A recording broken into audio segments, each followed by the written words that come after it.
你见过把学校建在船上吗？你见过在船上办婚礼、生孩子甚至安葬亲人吗？在世界的某个角落，有这样一群人，他们的家不在陆地上，而是漂浮在水面上。他们的一生，从出生、成长、结婚到年老去世，全都在船上度过。这不是童话中的水孩子，也不是科幻电影里的浮动城市，而是真实存在于东南亚的一个地方——柬埔寨洞里萨湖上的水上漂流村。这些水上村庄随着湖水涨落而上下起伏，居民的生活方式也完全依托于湖水。干季时，他们居住在高脚屋内，有楼梯上下；雨季来临时，房屋几乎到了水平面，他们则改为乘船出行。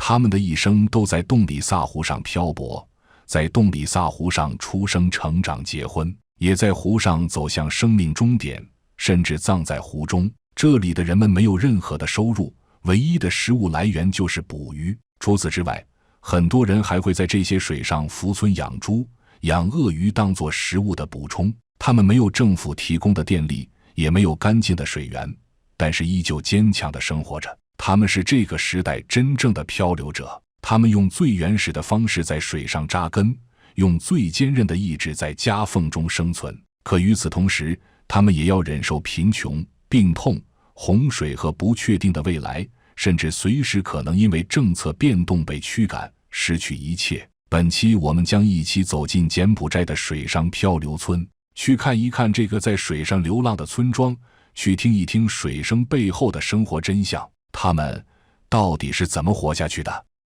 在柬埔寨东北的洞里萨湖上，漂浮着由无数木板拼接的小屋，这些小屋像水上的积木一样随波浮动。这里就是柬埔寨水上漂流村，一座没有土地归属的村庄，一个永远在水中流浪的家园。每当清晨第一缕阳光照进湖面，整座村庄便开始了它缓慢而有序的呼吸。渔民划着小木舟穿梭其间，孩子们坐在门口的吊床上刷牙洗脸，女人们用盆接起湖水淘米洗菜。对于外来人来说，这样的画面或许是某种原生态的风情，但对这里的村民而言，这就是全部的生活。这里的房子全都飘在湖水上，用竹筒、空油桶或废弃塑料桶作为浮筒，再搭上木架和铁皮，便是一家人的栖身之所。屋子看上去千疮百孔，很多连窗户都没有，一场暴雨就可能让屋顶塌陷，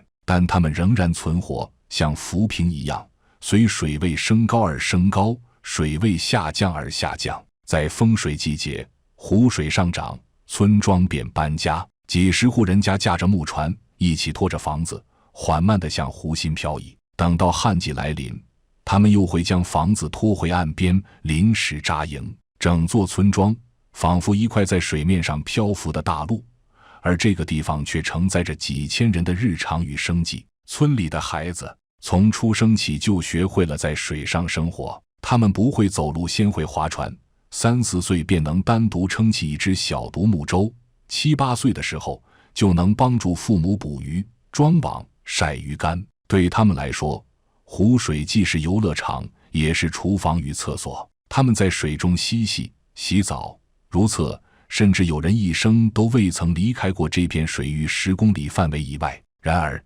这样的生活其实并不浪漫。水是咸淡交杂的湖水，杂质浑浊，长期饮用让村民患上各种皮肤病与肠胃病。没有排污系统，家家户户的生活污水和粪便直接倾入湖中。水是生命的载体，也慢慢变成了疾病的温床。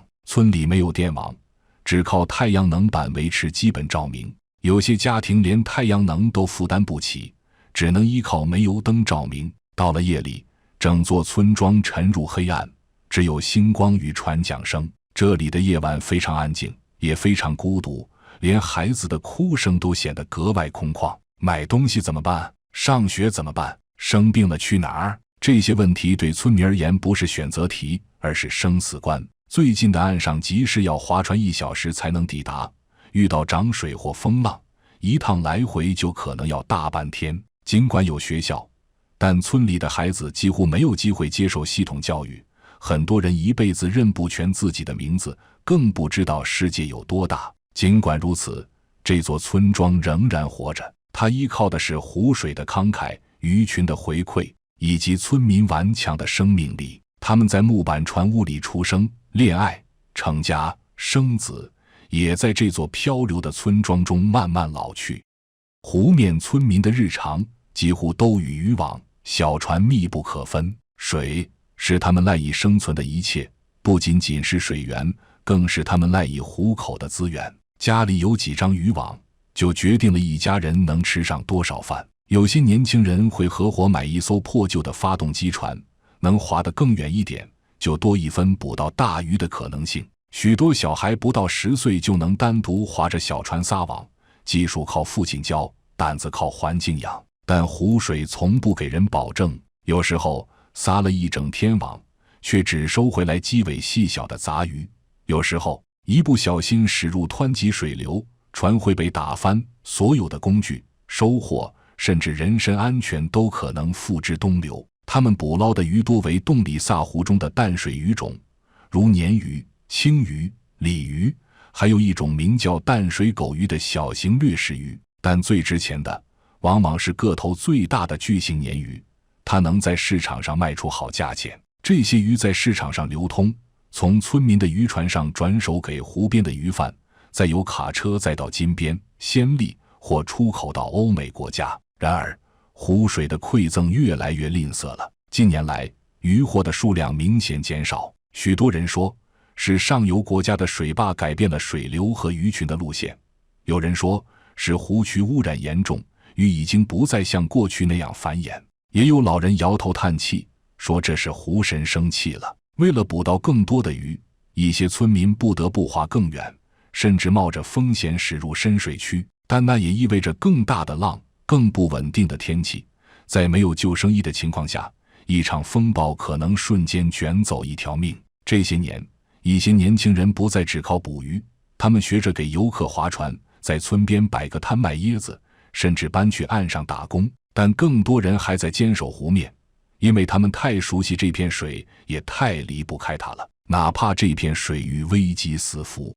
尽管如此，在水上生活的人们依旧没有放弃这里。在柬埔寨洞里萨湖的水面上，一栋栋房屋像浮萍般散落漂浮，它们没有地基，不带砖瓦，甚至无法准确地称为房子，它们更像是几块木板和几只铁桶凑成的生活容器，被水托起，也随水起伏。这片村庄的建筑方式是当地最原始、最实用的智慧结晶。房子的底部通常由空心的油桶或塑料桶支撑，用绳索和铁钉固定在粗糙的木架上。木板常年泡水，早已膨胀开裂，踩上去咯吱作响。船坞下面甚至还会镂空一片空间，用来饲养鳄鱼。整个结构晃晃悠悠，像一艘随时可能倾覆的小船，却是一个家庭遮风避雨的唯一庇护。库颜是洞里萨湖的一位渔民，在他的流浪船坞下面饲养着很多暹罗鳄。这种野生鳄鱼至今已经非常罕见，它们的个头一旦长到标准，就会被出口到越南或者泰国，皮肤会用来做成皮包和鞋子，成为人们高价珍藏的对象。但库颜更喜欢养鱼，他是洞里萨湖上罕见的养殖巨型鲶鱼的人。巨型鲶鱼通常重达100至140斤，重量越大价钱就越贵。和老挝的捕鱼村相比，这无疑是更聪明的做法，既保证了吃喝，又实现了收入，不需要去到湍急的洪水中获取食物。鲜美的鱼既能做成各色美味的菜肴，也是人们维持生计的工具。渔业是洞里萨湖人民的生存基业。库颜希望能将自己的养鱼技术交给年轻的下一代，毕竟授之以鱼不如授之以渔。每一户人家几乎都亲手打造了自己的房子，这完全依靠经验和试错。桶太少会下沉，木头太轻，风一吹就翻。孩子们学会游泳之前，已经学会在水中捡回飘走的屋顶瓦片，而父亲们总是在用破旧的榔头敲钉子，为家补上又一个被腐蚀的角落。屋内的空间异常狭小，一间屋子通常只有6-7平方米，要容纳一家4口乃至6口人。没有床，只有木板和草席，没有厨房，只在一角支起铁锅和木柴，火苗烧得低低的，生怕火星点燃整个家。墙壁用竹篾和塑料布拼接而成，有的干脆是旧广告牌，印着早已褪色的笑脸和商业标语。屋顶是最关键的部分，一块破油布，几根竹竿，再压上几块砖或石头，便是一顶抗风遮雨的屋顶。但风大雨急时，整个船屋都会摇晃得像要解体。夜里躺在屋中，耳边是风穿过缝隙的屋叶，屋顶上的水珠滴滴答答。10月，湖水上涨的季节，村民们必须在暴风雨来临前尽快搬到安全的地方。鱼儿去哪儿，他们就追寻去哪儿。四处漂泊的搬家生活对他们来说早就习以为常。每到水位上升到最高之时，湖面上就成了水葫芦荡漾的天堂。这种入侵植物最初来自亚马逊流域，它们在湖面野蛮生长，消耗了湖中大量宝贵的氧气，也给渔民们的出行和捕鱼带来了严重困扰。可擅长靠天吃饭的洞里萨湖人民可不会轻易缴械，大人小孩齐齐出动，用实力演绎了什么叫做物尽其用。很快这些就会被渔民们清理干净。这个时节的水葫芦对人们虽然无益，却是水蛇首选的避风港。它们以小鱼为食，大部分无毒，是渔民们捕猎的新宠。尽管如此，村民们仍努力在这流浪的世界中画出属于自己的生活边界。门口挂着渔网和塑料桶，屋侧拴着划船用的桨，有时还有自制的太阳能灯板充电。孩子在水边洗澡，母亲在盆里洗衣，锅灶冒着青烟。日子虽然脏乱，但井井有条。水下是沉睡的木桩和废弃的桶，水面则是现实的光影。每一次涨潮都可能改变他们的地质，每一场大风都可能摧毁整个家的结构。但他们仍在水上生活、恋爱、生育、老去、教育，在其他地方几乎是理所当然的权利，在这里却变成了奢侈的选择。在洞里萨湖的福村上，孩子们并不是每天清晨都能背上书包去学校的。事实上，许多孩子甚至连书包都没有。偶尔会有援助组织或教会机构在湖边建起简陋的浮动教室，那些用油桶、木板和塑料布拼凑而成的小屋会随着水流轻轻飘动。老师多数是志愿者，课程简单，只教基本的简语字母和算术。孩子们挤在课桌前，赤脚，裤脚湿漉漉，脸上却带着认真又稚气的神情。他们知道，如果今天不来听课，明天也许就再没机会了。但也有不少父母不愿意让孩子去上学，在他们眼中，捕鱼才是真正的课本，漂浮的生活才是生存之道。教书不能让人吃饱。一个年过半百的渔夫这样说。他从小就在水上长大，从未踏足陆地学校，却靠双手撑起一家人的饭碗。对他们而言，教育是遥远的未来，而捕鱼是活着的现在。医疗状况也一样堪忧。村里没有医生，生病时大多靠草药与熬一熬。有时船只经过，带来外地的医生义诊，那是极其稀罕的机会。许多孩子从出生到成长，从未打过疫苗。妇女分娩只能在船舱里，用最原始的方式迎接新生命。稍微严重的病症，便可能演变成家庭悲剧，因为去最近的医院需要花钱，也需要运气。有时候风浪一大，根本无法靠岸。正因如此，死亡在这里反倒是熟悉的存在。人们不害怕死，他们更害怕病，因为病意味着无法工作，意味着拖累全家，还会面临等死前的煎熬。社会保障体系与他们基本无缘，没有身份证，没有户籍，更谈不上社保和养老金。官方眼中，他们是不存在的人，他们完全处于被遗忘的状态。偶尔有政策试图纳入他们，但落实的艰难程度让绝大多数人依旧选择自生自灭的水上生活。但这是否意味着他们过得悲惨？答案是否定的。自由是这群漂泊者最珍贵的财富。没有身份的同时，他们也不受税收约束，不被城市规则束缚，想走就走，想停就停。一艘船就是家，也可以是世界。他们会在星空下唱歌，在雨夜中捕鱼，在风平浪静的日子围坐吃饭。湖水是他们的粮仓，也是他们的舞台。问题是，这种自由是主动选择还是被动接受？越来越多的年轻人开始质疑，他们羡慕岸上的灯火，渴望拥有一张正式的身份证，梦想着不用每天靠天吃饭。可他们也知道，一旦离开了湖水，就意味着必须适应土地、租房、找工作、缴税，接受陌生规则。这对一个没有文化、没有背景的水上人来说，无异于重新投胎。孤立还是自由，这是每一个福村家庭都在不断思考的问题。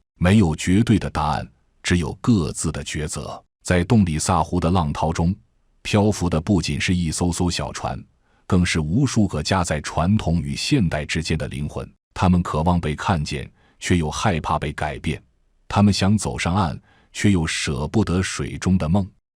在这个连地基都没有的村庄里，婚姻却是一根根绑在一起的木桩，不稳，却要支撑起一个家。水上的人结婚，没有中国式婚礼的端庄典雅，也没有西方婚礼的殿堂与红地毯，更没有亲戚排排站送红包。最常见的场景是两艘原本各自漂泊的小船，在某天的黄昏并排靠在一起，从此成为一对水上的新房。婚姻在这里并不浪漫，它更像是一种生活的结盟。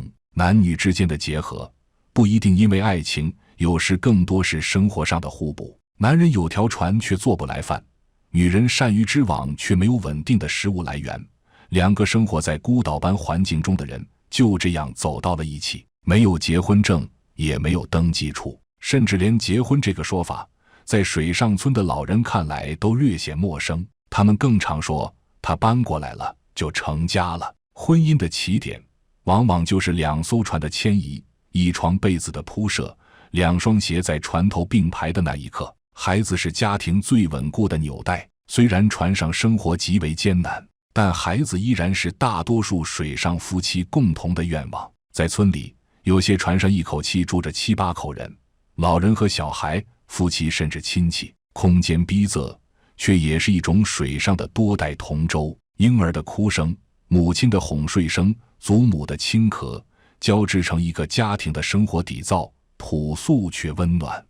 和其他不太发达的地区一样，女人在婚姻中承担的责任极重。她们不仅要负责做饭、洗衣、照顾孩子，还要在清晨和丈夫一同撒网捕鱼，有时甚至独自撑着船去集市售卖。许多男人因为疾病、酗酒或外出打工不归，留下女人独自撑起一条船，一家人的生计。这也让水上的女性格外坚韧，她们脸上被太阳晒裂的皮肤，手掌上的老茧和一次次翻涌的水波一样真实。有人说她们是水上的母亲，也是漂泊中的灯塔。但并不是每段水上婚姻都能撑到最后。若要离婚，手续依然很简单，把船一划，再也不并靠。有的女人带着孩子离开，回到母亲那条船上；有的男人孤身出走，再找另一位伴侣重建生活。没有法律拘束，也没有道德捆绑，唯有日子本身的重压，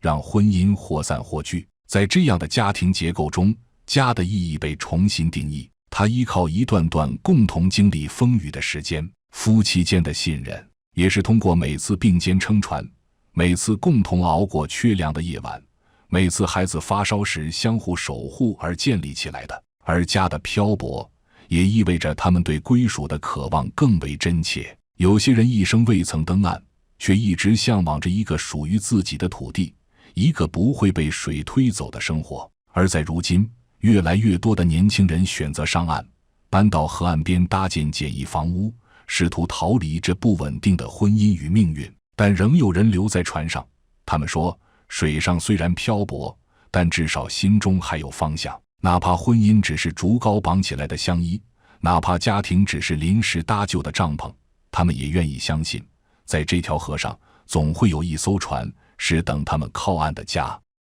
如今村庄发生着很大的变化，曾经一户人家靠捕鱼可以养活5口人，甚至还能攒钱置船。如今湖中鱼群锐减，捕鱼不再是稳定的生计来源。曾经一条船就是一个家。如今，有的家庭却因为负担不起燃油，被迫停靠岸边，靠做杂工，卖零食度日。环保政策日趋严格，越南裔水民的身份问题也让他们成为政策灰区中的边缘人。最直接的冲击来自政府的搬迁计划。为了改善洞里萨湖的生态环境，减少水上垃圾污染，当局提出要将数千户水上家庭上岸安置。听起来是件好事，却并非所有人都欢迎。我们不知道岸上的生活怎么过。一位中年妇女说，她从小在水上长大，从没住过砖墙屋。她的丈夫也不会种田，不懂柬埔寨语，离开湖面就像鱼儿离水，不是自由，是溺亡。即便搬迁成功，也意味着新的负担，要缴税、交房租、水电费，孩子上学也有更多限制。一旦合法化，他们就要承担现代制度下的责任。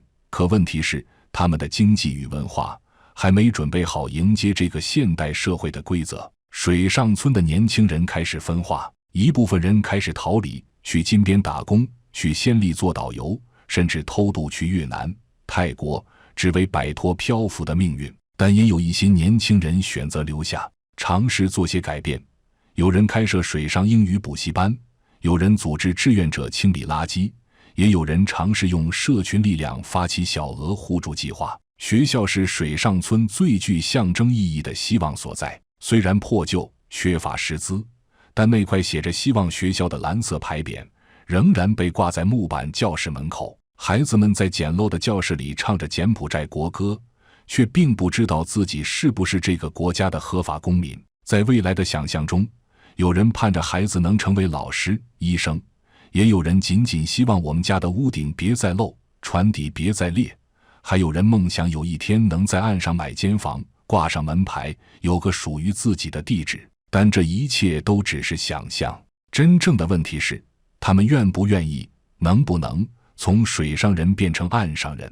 他们的文化、习惯、语言乃至信仰都已与水牢牢绑在一起。搬离湖面也可能意味着失去自我身份的一部分。在这座村庄里，变迁是不可避免的浪潮，但没有人知道这浪潮究竟会带来的是希望，还是被淹没的未来。洞里萨湖静静地流淌，像是一张被岁月反复折叠的布，摊开来是水上漂流者的人生。每一户人家都生活在一条看似脆弱的小船上，但船与船之间却连成了完整的社会网络。女人在船头洗衣，男人在船尾捕网，孩子们跳进湖水里，笑声在水面上回荡。这是他们的日常，也是他们的全部。但这一切正在慢慢消失，水位在下降，政策在变化，年轻人离开，老人老去。这个曾在湖水中漂浮几十年的村庄，也终将驶向时间的尽头。或许几年后，通莱湖上再也看不到这些彩色木船，取而代之的是生态保护区、观光码头、摄影打卡点。而那时候，曾经生活在湖面上的人又会在哪里呢？而我们也该记住他们，这些漂浮在时代边缘的人群，他们的生活也曾真实地闪烁在这片水面之上。